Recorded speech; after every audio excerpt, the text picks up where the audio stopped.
প্রায় 4 বছর হতে গেল আমি আমার ফেসবুকের, ইউটিউবের সমস্ত জায়গার যে ভিডিওগুলো, সেই ভিডিওর কাজ আমার এই পুরনো ফোনটা দিয়েই করে থাকি। তো আমার কোনো অসুবিধা হয় না, তাই আমি নতুন ফোন এখনও কেনার প্রয়োজন মনে করিনি। তো একটা ইন্টারেস্টিং ব্যাপার হয়েছে আজকে। দুপুরের দিকে দেখছি ইউটিউবের যে ওয়াইটি স্টুডিও, সেখানে আমাকে একটা নোটিফিকেশান দেখাচ্ছে।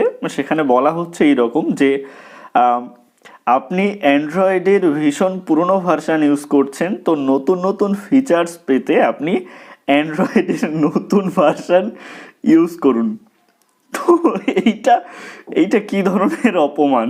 আমি নতুন ফোন কিনছি না, ঠিক আছে, তাই বলে মানে ইউটিউব থেকে নোটিফিকেশান পাঠাবে, এটা আমি ভাবতে পারিনি।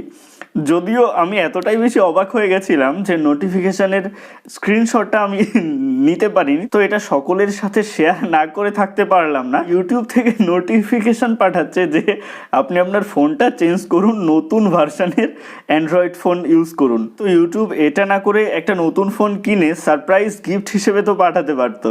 আপনারা কি বলেন?